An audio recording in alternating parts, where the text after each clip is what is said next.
মধ্যরাতের কল নতুন একটি এপিসোড নিয়ে আজকে চলে এসেছি গল্পের আলো সত্য চ্যানেলটিতে। যে গল্পটি আপনাদেরকে শোনাবো সেটি বীরভূম থেকে একজন আমাকে পাঠিয়েছে। তো চলুন আজকে গল্পটি শুরু করছি।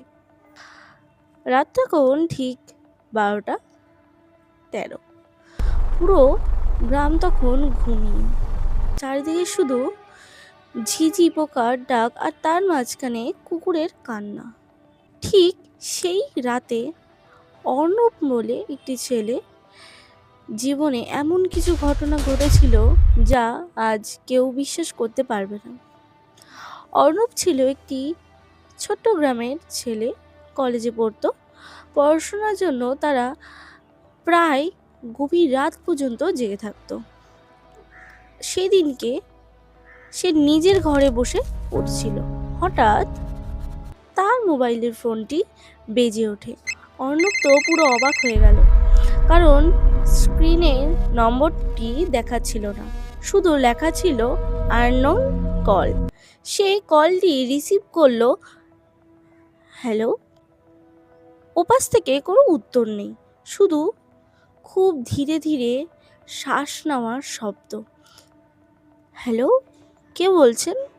এখন একটি কাঁপা কাঁপা গলায় শোনা গেল,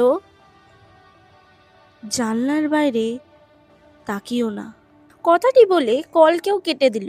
অর্ণব কিছুক্ষণ অবাক হয়ে বসে রইল, মনে হলো কেউ হয়তো মজা করছে।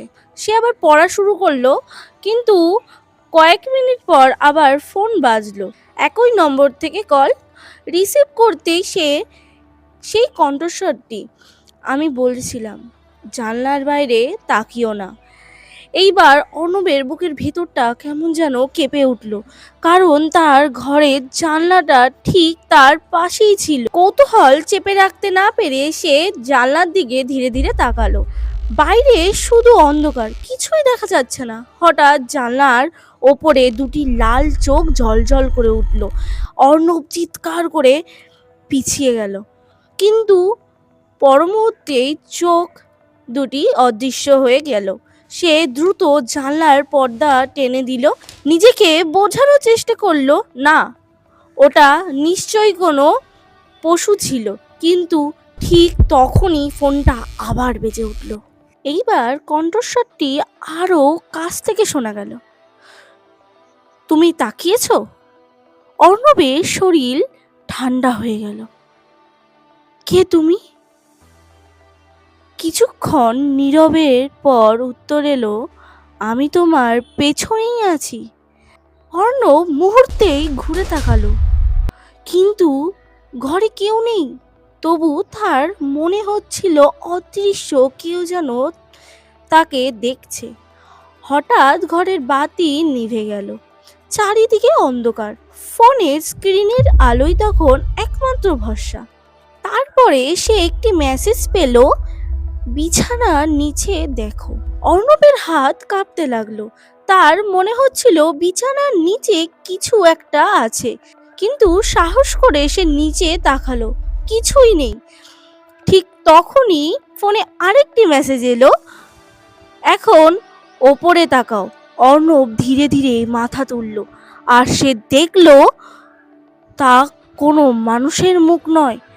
ঘরের সিলিংয়ের উল্টো হয়ে ঝুলে আছে একজন ভয়ঙ্কর কালো অবয়ব। তার মুখ জুড়ে অস্বাভাবিক হাসি, আর সেই একই লাল চোখ। প্রাণপণে দরজা খুলে অর্ণব বাইরে দৌড় দিল। সে পাশের বাড়িতে আশ্রয় নিল, সারা রাত সেখানেই কাটালো। পরের দিন সকালে সাহস করে নিজের ঘরে ফিরে এলো। ঘরে সবকিছু স্বাভাবিক, কোনো চিহ্ন নেই। মনেই হলো যেন কিছুই ঘটেনি, কিন্তু তার ফোনে রাতে সব কল রেকর্ডিং রয়ে গেছে।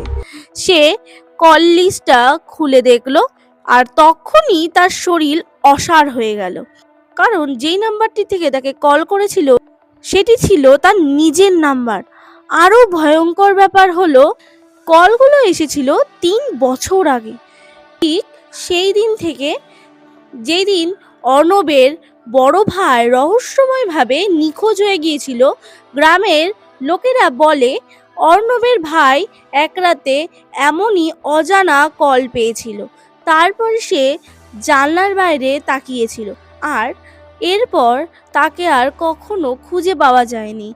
আজও মাঝরাতে সেই বাড়ির পাশ দিয়ে গেলে মানুষ অদ্ভুত রিংটনের শব্দ শুনতে পায়। আর যদি কেউ সেই কল রিসিভ করে, ওপাশ থেকে একটা কথাই শোনা যায়, জানলার বাইরে তাকিও না, কারণ হয়তো কেউ ইতিমধ্যেই তোমার জানলার উপরে দাঁড়িয়ে আছে। গল্পটি কেমন লাগলো কমেন্টে জানাতে কিন্তু একদমই ভুলবেন না। আর এরকমই আরো ভৌতিক ঘটনা শুনতে হলে সাবস্ক্রাইব করতে হবে। আজকে রাতে জানলার বাইরে তাকানোর আগে একবার ভেবে নেবেন। তো দেখা হবে অন্য কোনো এপিসোডে। ততক্ষণের জন্য ভালো থাকবেন, সুস্থ থাকবেন। গল্পের আলো সত্য চ্যানেলটির সঙ্গে জুড়ে থাকুন।